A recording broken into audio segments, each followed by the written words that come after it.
Hey, this is John, and you're watching Dragons and Flagons.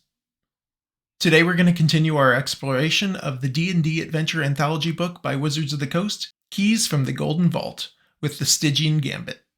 The Stygian Gambit is a casino heist adventure where a tiefling entrepreneur hires a party to rob a casino right before a three-dragon ante-tournament.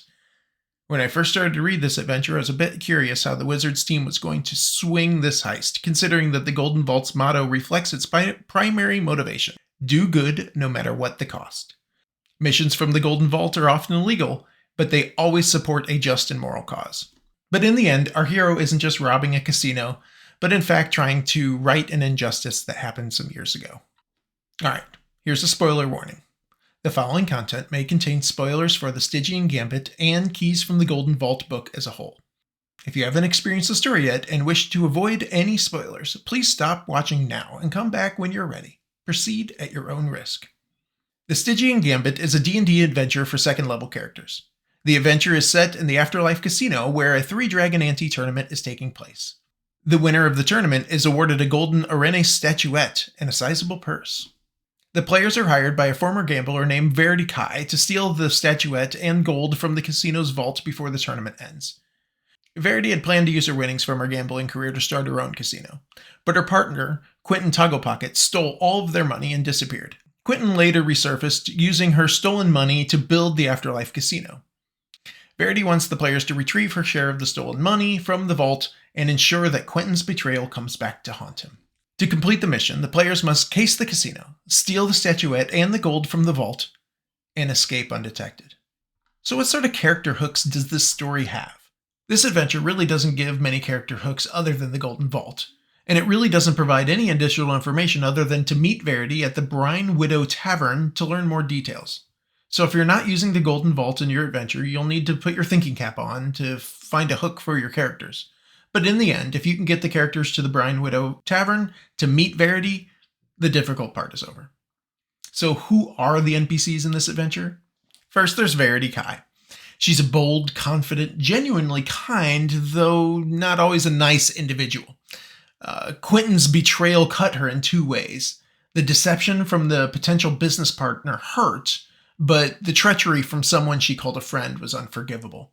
Verity is a neutral, good tiefling, has little patience for cheats and liars, though she has no expectation of total honesty from the characters. Blatant deception or an attempt to double-cross her quickly earns her ire. Quentin Togglepocket is our villain, who is a lawful evil gnome with a devilish appearance. He has a grudge against Verity, who beat him in the three-dragon ante-tournament and stole his chance to rise to prominence. Quentin spent years building a false friendship with Verity, and stole all of their pooled money to open the Afterlife Casino, where he also sold his soul to an archdevil to make it a reality. Quentin hopes Verity will confront him so he can revel in his revenge.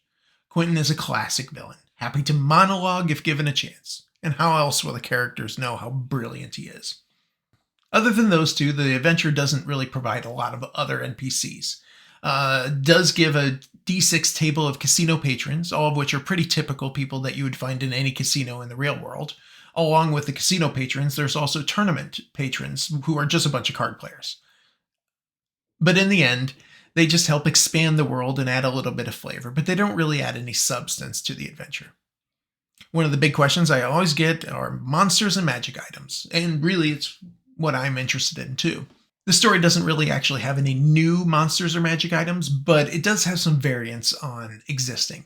One of which is Verity has a bag of holding. It functions as a standard bag of holding in every way but one. To remove any items from the bag, the holder must say a command word. When Verity gives the bag to the party, she doesn't provide them with the command word. So you could have a little bit of fun, letting them put their items into the bag, and then magically they can't get them back.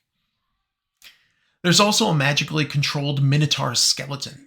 Quentin recently added a new security measure to the casino's vault, an animated Minotaur skeleton. Quentin refers to it as Virgil, and it can be controlled using a magic rod that Quentin keeps in his office. But really, how fun is this adventure? Well, I haven't personally played the adventure yet. I have read through it multiple times, and the concept sounds much more fun than it actually reads. Most of the rooms really don't add much to the story other than a place to look around and give you a place to go. The NPCs really don't connect or push the story forward in any way that I found. And they're really just sort of there. For the most part, it seems pretty straightforward from a planning perspective and will ultimately end up being a skill challenge.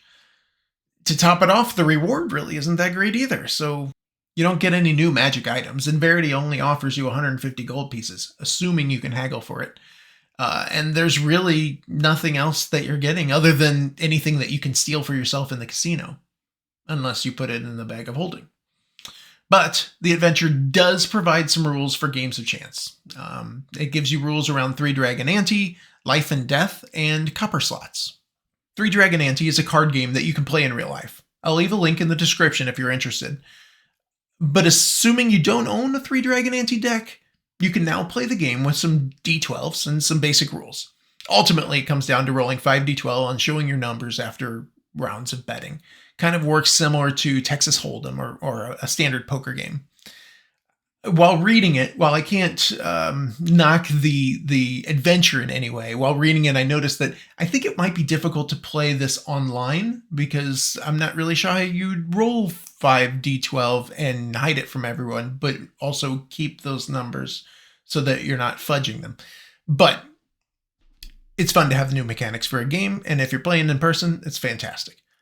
The next game is Life and Death, which is a dice game played between the house and the players. The DM would most likely be the house, I'm assuming.